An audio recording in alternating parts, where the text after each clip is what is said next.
Boa noite, meus queridos, a paz do Senhor. Estamos aqui para mais uma terça-feira no Encontro de Fé. Como o tempo passa depressa, hoje já é dia 30 de junho de 2020. Graças a Deus, não é, por esse dia. E eu já perdi a conta de quantas mensagens não é, tiveram de ser feitas assim em gravação. Então vamos estar agora orando e pedindo a bênção do Senhor sobre nossas vidas e que Ele fale hoje aos nossos corações, como tem sempre feito, não é? Vamos orar. Pai querido, Pai de amor, muito obrigada, Deus, por mais essa terça-feira. Eu te agradeço, ó Deus, por cada irmão, por cada irmã, pela Igreja de Jesus Cristo, pelo amor que o Senhor tem derramado nos nossos corações, pela alegria, pela paz, pela esperança, pela fé. Obrigada, Deus, pela tua força, Deus. Te pedimos, Senhor, que o Senhor abençoe, ó Pai, este culto agora, feito de uma forma diferente, Senhor, mas é a maneira que temos, ó Deus, nesses tempos difíceis. Que o Senhor possa abençoar, ó Deus, cada família, cada lar, cada vida, e que nós possamos, ó Deus, ouvir aquilo que o Senhor tem preparado para nós nessa noite. Muito obrigada, Senhor, em nome de Jesus. Amém. Vamos estar meditando agora a palavra de Deus aqui em Mateus, no capítulo 9, versículo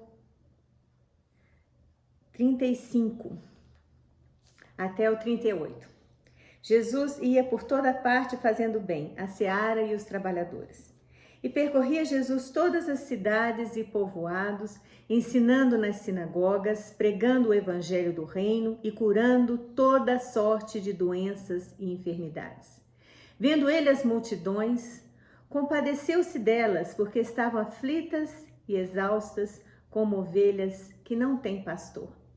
E então se dirigiu a seus discípulos: a seara, na verdade, é grande, mas os trabalhadores são poucos. Rogai, pois, ao Senhor da seara que mande trabalhadores para a sua seara. Eu fiquei pensando, nesse texto durante esses dias. Eu sempre peço ao Senhor que me dê a mensagem que eu devo trazer para os irmãos na terça-feira. E o Senhor me deu muito claro o direcionamento acerca dessa mensagem. Porque nós estamos vivendo em dias das pessoas desigrejadas, das pessoas que acham que não precisam mais da Igreja de Jesus Cristo e fazem uma série de críticas, dizendo: eu não suporto, eu vou e vejo muita hipocrisia nas igrejas, não gosto disso, não gosto daquilo, e acabam se afastando de uma igreja, deixando de estar congregando junto com os irmãos. Eu sempre penso que, de fato, a igreja é feita de homens. E nós temos muitas falhas, como seres humanos, nós somos pessoas limitadíssimas. Os pastores são limitados por mais que eles se esforcem. Mas eu vejo que algumas coisas tocaram o coração do nosso Senhor. Ele ficava realmente tocado quando ele via as pessoas com fome, quando ele via as pessoas doentes. Mas ele também ficou tocado, nós vamos ver nesse texto, que ele ficou bem tocado com as pessoas que não tinham pastor. E nós vemos a necessidade que nós temos dos nossos pastores, não é? Eu me lembro desde criança o amor e o carinho que eu sempre tive pelos meus pastores. Eram para mim pessoas assim das mais estimadas. Me lembro de quando eles visitavam o nosso lar. Me lembro do carinho dos meus pais ao receber os pastores para uma refeição ou para estarem fazendo uma visita, e o respeito que eu sempre tive por eles quando estavam pregando. E às vezes, quando eu fui crescendo, eu até me emociono porque eles já não estão mais conosco, mas eu me lembro de quantas vezes eu pedi para conversar com os meus pastores, quando eu tinha minhas dúvidas, quando eu enfrentava algum problema. Eu sempre tive abertura para conversar com os meus pastores queridos, que sempre foram preciosíssimos para mim. E eu vivo hoje pensando nesse problema, nos problemas que nós temos enfrentado. Esse texto vai falar realmente de Jesus curando toda sorte de doenças e enfermidade. E ele olhava para as multidões, como eu tenho certeza ele olha para todos nós hoje, espalhado por todas as nações. E ele via a necessidade, não é, das pessoas que estavam aflitas. E dois problemas das pessoas sem pastor aqui, não é? Elas estavam aflitas e exaustas. Pessoas que vivem sem pastores são pessoas aflitas e exaustas. Pessoas cansadas, pessoas deprimidas, angustiadas, ansiosas. E nós vemos a necessidade nós temos nosso Senhor Jesus como nosso pastor, mas Ele também coloca os seus pastores, os seus auxiliares, para estarem aqui na terra, abençoando e ajudando as pessoas. E eu me lembro quando o Senhor me chamou para o ministério, eu ainda era uma adolescente, eu estava num culto de adolescentes em Penápolis, em 1976, e o bispo na época, o bispo Messias Andrino, fez um apelo. E ele acabou de pregar sobre a necessidade de pastores na igreja.